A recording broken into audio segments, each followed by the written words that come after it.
there's other stuff like how when I was playing Doom for the very first time when I was a child, I was thinking about the sprites and everything else. And the problem with the sprites is the way that they would the way it did damage is when you shot at the sprite or the object, it would basically just do a health going down. It was a very simple way of doing it, and easier for low tech computers or computers that were basically realistically struggling already.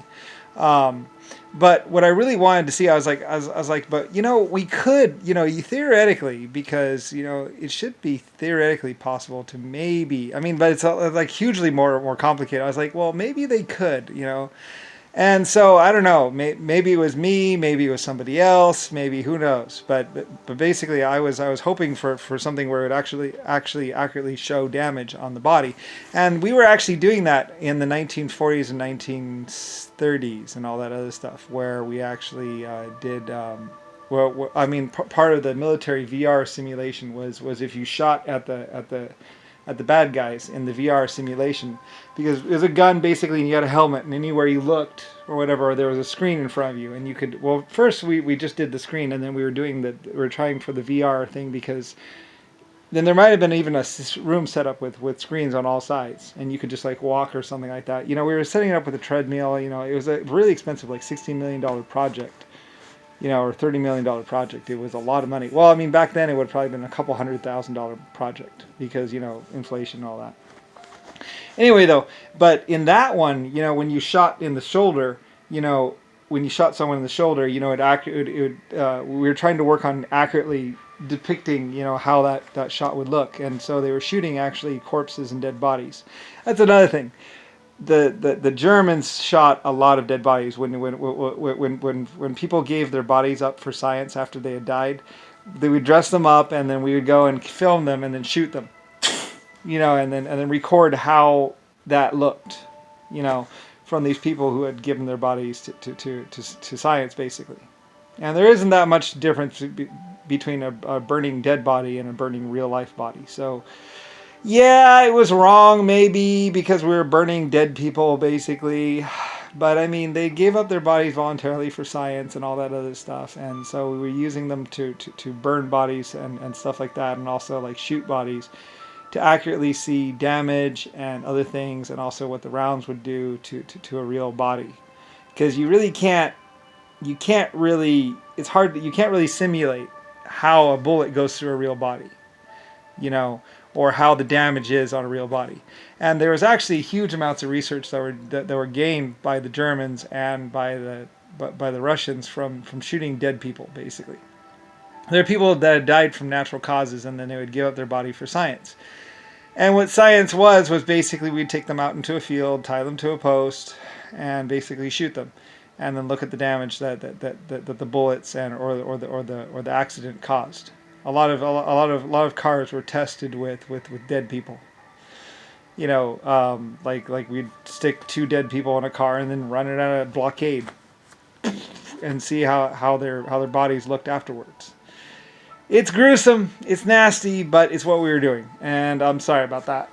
I have to be honest about it.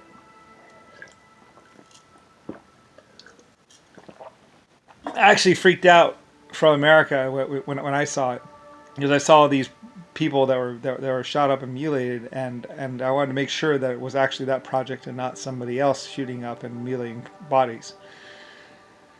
So anyway, inquiries and all that, investigations, because I was no longer in Russia or Germany. I was now in America, and I just wanted to make sure. And whatever, it's all in the past now, and history and all that other stuff. But and basically people were trying to play me to try and get me to back their little war, to take down Germany, because Germany still knew me, and I loved Germany a lot and cared about Germany very, very, very much, and didn't want them dead. But anyway, though, whatever, Germany said they saw it coming or something like that, or Germany was apprised of the situation, I think, and then there's also China, which I was only loosely involved in. I mean, I had led them in the past, but, it was basically like, okay, you're on your own, good luck, to China, basically. I mean, and I respected China. They had vastly superior unity and were very quick to adopt everything, and even very quick to find out what worked. And I was like, okay, well you're good. You're on your own. I mean, you're great. You know everything, how to do everything. So I mean, you got this. I mean, so China was just like, just cruising along happily, and meanwhile there's all this other stuff that was going on. So anyway, yeah, China was the only real independent country. Anyway, I don't know. It gets all complicated and all crazy, and you start getting a headache about worrying about or thinking about how everything was going on for the last 40 or 60 or 80 or 100 years. And most people would say you're crazy, but those people are just probably getting checks from somebody like the Nixon administration or the fake Kennedy administration. Like I said, the whole Kennedy family died in 1920. Nobody today is an actual Kennedy family member. Anyone who says, yeah, I'm a Kennedy family member and I was what's called, it's like the whole family died. They all lived in one town basically, and they all died. The Kennedys basically by 1920 was they were what you would call a dead family. Every relative, everyone in the family was dead by 1920. So nobody's related to any of the Kennedys of the past. It's all made up or something. Anyway, whatever. Anyway, all that's considered national security and top secret. It's not national security or top secret. It's just, all these national security and top secret, you find out that's just one guy trying to cover his ass. Trying to hide what all the death and destruction and killing he did. Or 2 or 3 guys. It's like 30 or 40 guys. It's not national security or anything about it. Not any more than what's it called I mean, it's like if I went out and I killed everybody at the 7-Eleven, and then I killed everybody at the hotel, and then I killed a bunch of other people, and then basically I became a senator. Then it's like if I did all that and then I said national security, top secret. It's like that's basically all that Nixon and JFK and Jimmy Carter. That's all the stuff that's national security, top secret. It's just what 5 or 10 or 30 people did as pirate activity, killing people viciously and basically just being druggies and sex addicts and basically shooting everyone in the back or killing as many people as they could. And that's what's considered national security and top secret of the U.S. government. And so it's not the American government. The American government was very much transparent and very open about everything. It was the U.S. government that was very much tight-lipped and basically, take the secret to your death kind of style.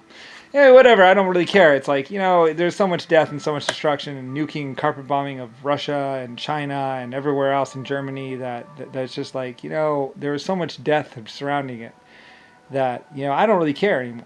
It's like, I mean, I'm lucky to be alive. Anybody is lucky to be alive.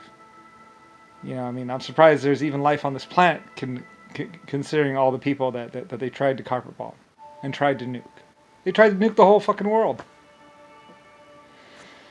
Yeah, I don't know how anybody stopped them, really. Whatever.